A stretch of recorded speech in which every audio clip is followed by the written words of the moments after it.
bangunan sekarang ada sekolah tinggi ilmu Al-Quran, madrasah sanawiyah aliyah. Kalau di bawah gereja, di atas masjid.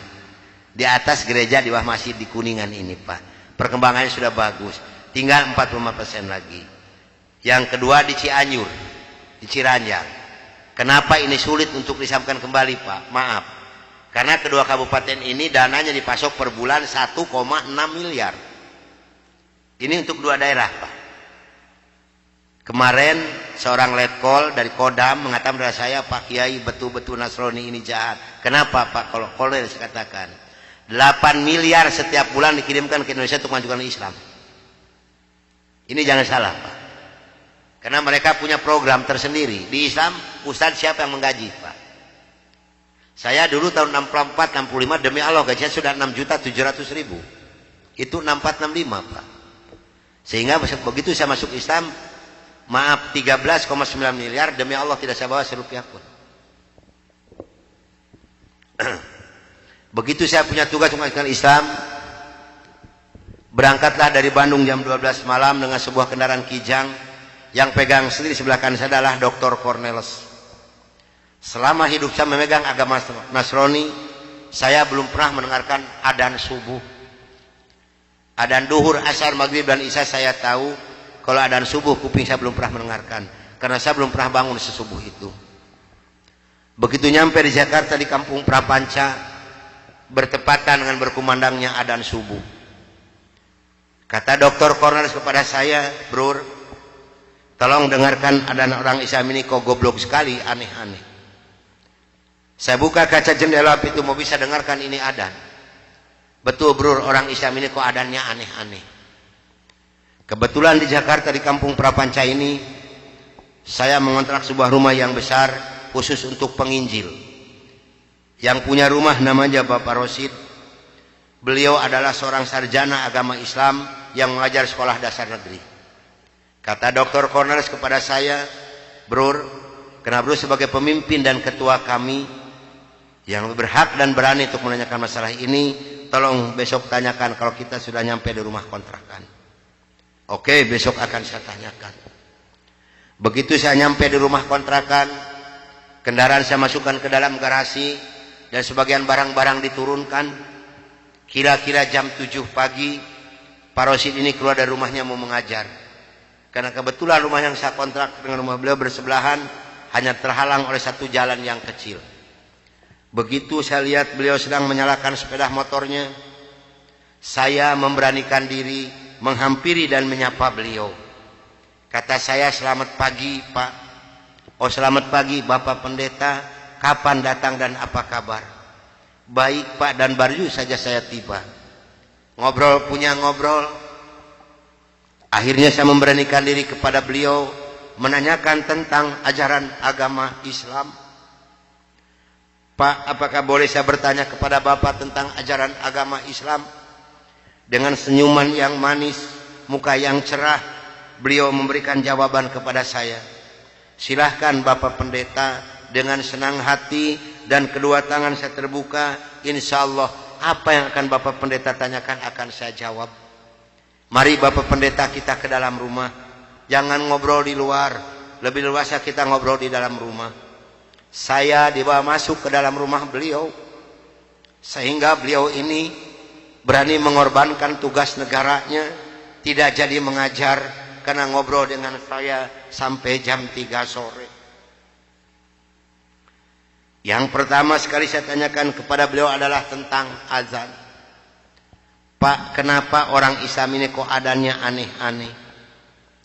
"Aneh-aneh bagaimana Bapak Pendeta?" Tadi begitu saya masuk sini, terdengarlah suara adzan yang asing di kuping saya. Ada kata-kata aso.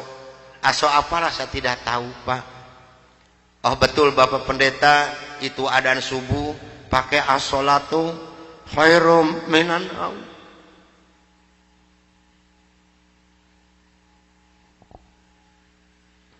Apa artinya Pak?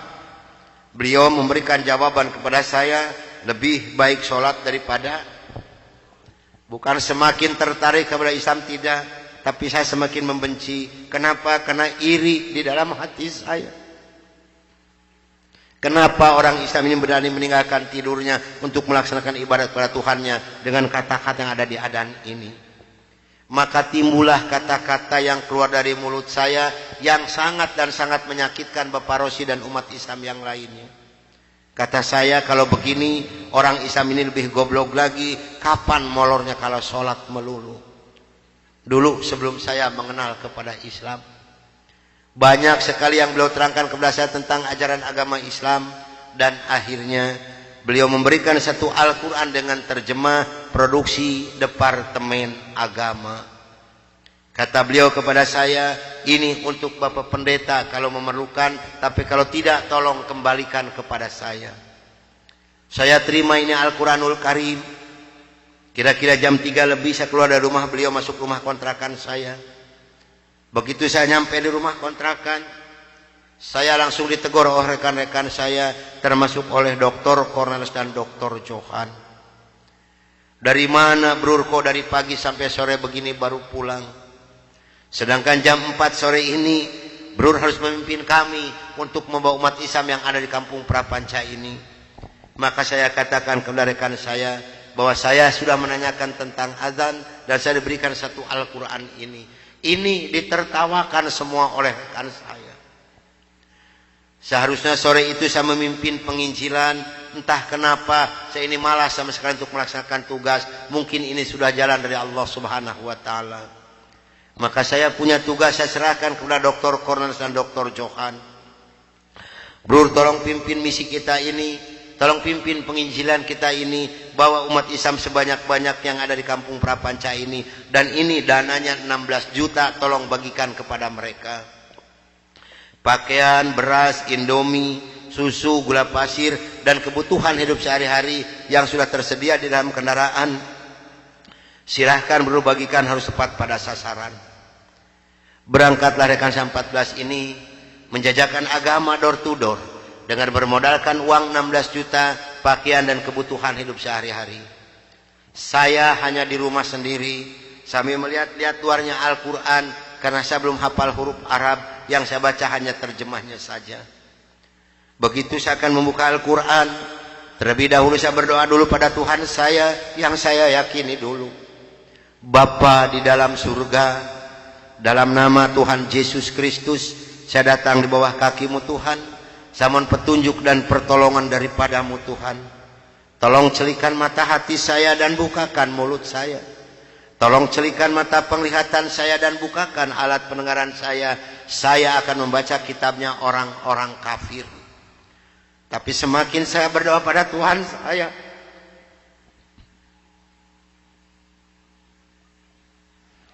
semakin terbukalah dalam Al-Quran ini.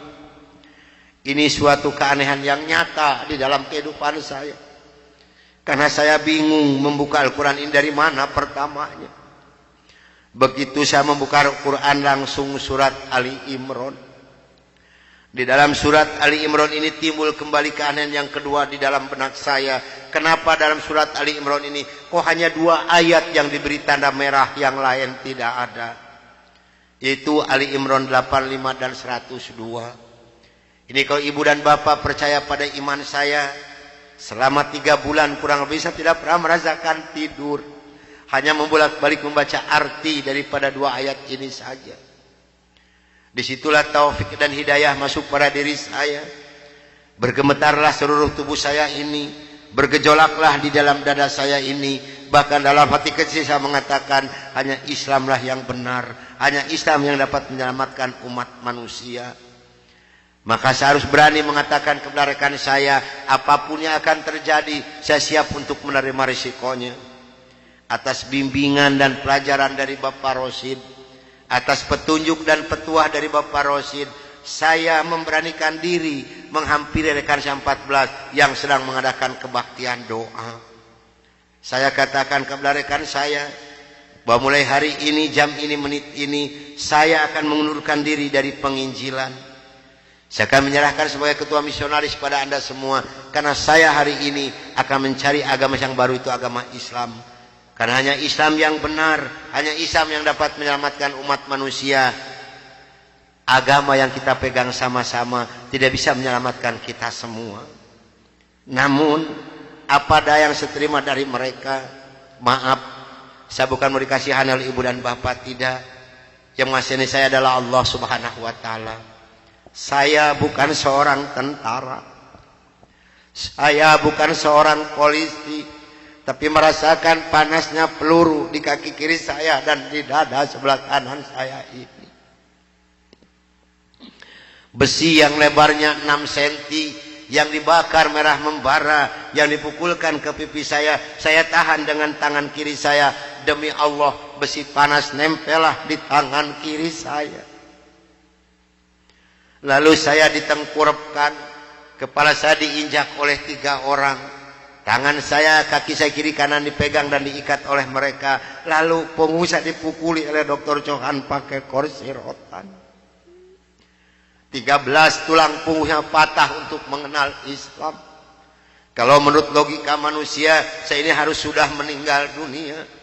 Tapi Allah Maha di atas Maha, Allah mempunyai rencana lain untuk saya. Atas izin dan karunia Allah yang diberikan kepada saya bisa lolos dari pembunuhan rekan-rekan saya.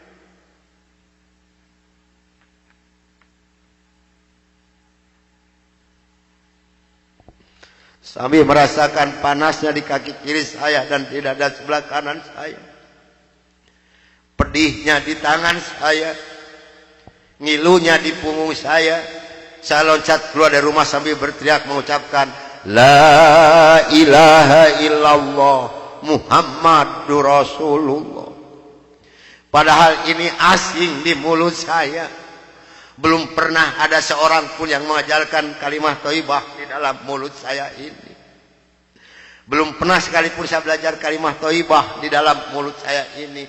Ini maunah yang pertama Allah berikan melalui mulut saya.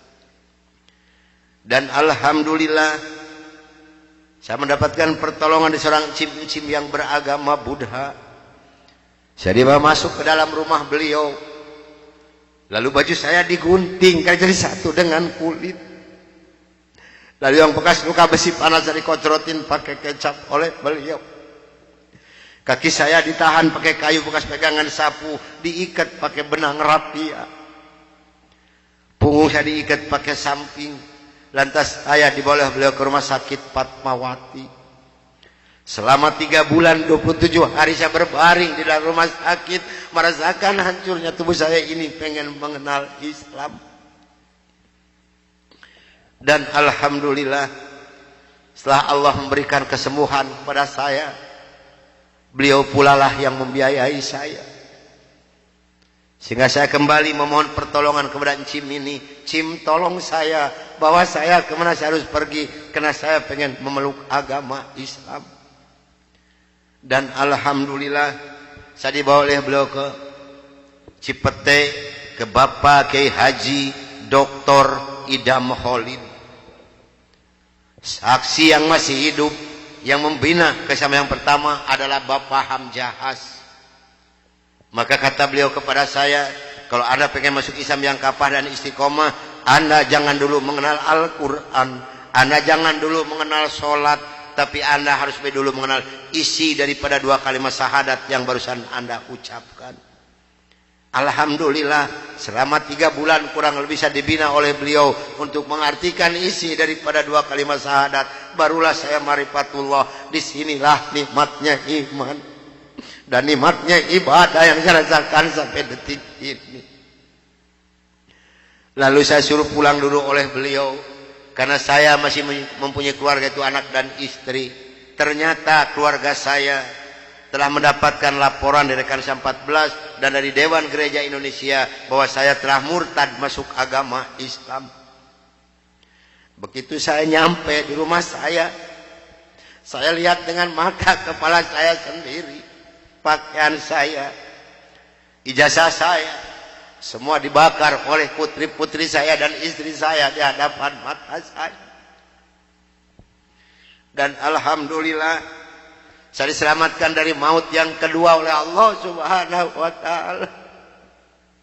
Begitu putri-putri saya menyiramkan minyak kelapa panas ke muka saya masih diselamatkan oleh Allah. Minyak kelapanya tumpah di punggung saya. Ini adalah darah daging saya sendiri yang menganiaya saya, bukan orang lain. Lalu kepala saya dilempar pakai cobek, dipukuli pakai setikasti, sampai saya diusir caci maki dengan kata-kata yang sangat keji yang keluar dari mulut darah daging saya sendiri. Nyah, engkau di hadapanku anjing, setan, babi, iblis, jangan menginjak rumah ini, haram rumah ini kau diinjak oleh setan dan iblis macam kau. Ini adalah darah daging saya sendiri, bukan orang lain. Dan alhamdulillah begitu saya meninggalkan rumah tangga saya hanya pakai pakaian satu setel yang nempel di badan saya yang penuh dengan minyak kelapa panas. Harta kekayaan berlimpah luah demi Allah tidak saya bawa serupiah pun, karena saya pengen masuk Islam yang kapal dan istiqomah. Saya harus samina wa atona. Jangankan harta kekayaan yang berlimpah luah, putri-putri saya pun yang 3 saya putuskan. Mulai detik ini Anda bukan darah daging saya bukan bapak Anda, dan Anda bukan putri-putri saya. Titik sampai di sini. Jangan ada lagi pertalian darah antara Anda dengan saya.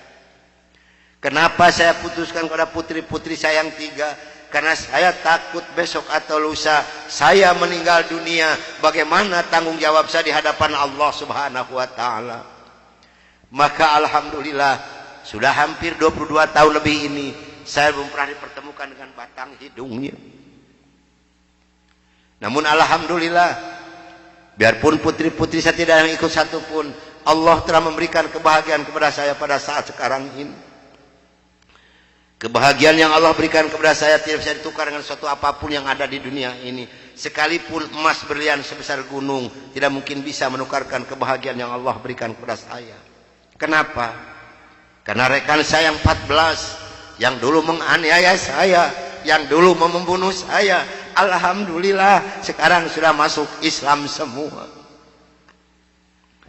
Sekarang sedang jihad fisabilillah, sedang membela agama Allah, yaitu syiar agama Islam di daerah-daerah Nasrani. Itu yang pertama di Papua Barat, di Manokwari.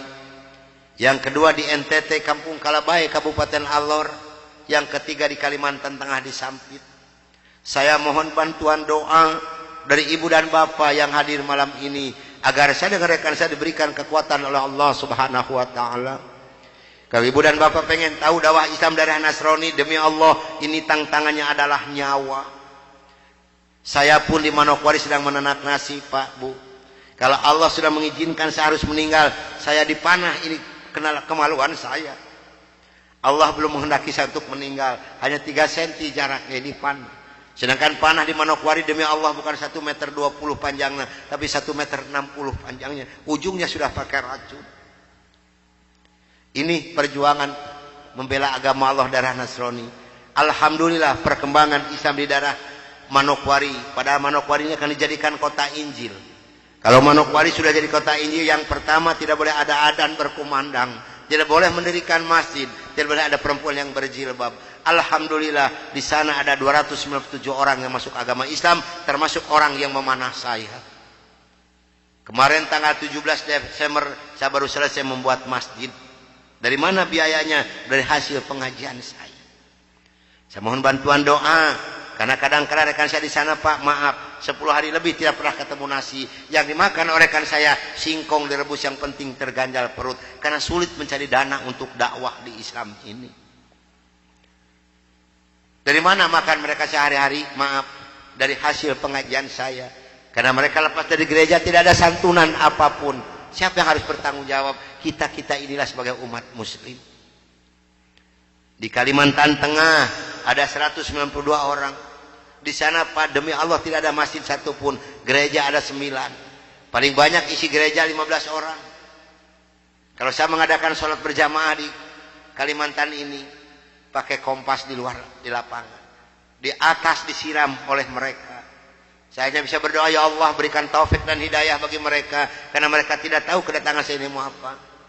Alhamdulillah 4 hari kemudian 8 orang yang masuk agama Islam, maka berjumlah 192 orang yang ibu dan nenek yang kupingnya pada panjang-panjang. Saya mohon bantuan doa, karena saya sedang membebaskan tanah untuk pembangunan masjid. Mudah-mudahan Allah memberikan jalan untuk saya untuk melunasi tanah di sana, untuk pembangunan masjid di sana. Nah hadirin ikhwatul iman rahimakumullah yang hadir malam ini, barangkali, tapi sebelumnya saya mohon maaf yang sebesar-besarnya, barangkali ibu dan bapak mau ikut berjuang membela agama Allah, menyisihkan sedikit rezeki untuk pembebasan tanah di Kalimantan ini, insya Allah hubungi saya. Tapi yang penting adalah doa, karena doa lebih dulu nyampe di hadapan Allah subhanahu wa ta'ala. Nah hadirin ikhwatul iman rahimakumullah, itulah mungkin tausiah saya yang saya bisa sampaikan malam ini. Mudah-mudahan ada manfaat guna untuk ibu dan bapak. Dan mudah-mudahan yang hadir malam ini kelak di yaumul qiyamah mendapatkan syafaatul ujma dari Kangjeng Nabi besar Muhammad Rasulullah sallallahu alaihi wasallam. Dan mudah-mudahan kita dipertemukan Allah bukan hanya sampai di sini saja, tapi sampai yaumul jaza kita dipertemukan kembali oleh Allah subhanahu wa ta'ala. Akhirul kalam wabillahi taufiq wal hidayah. Wassalamualaikum warahmatullahi wabarakatuh.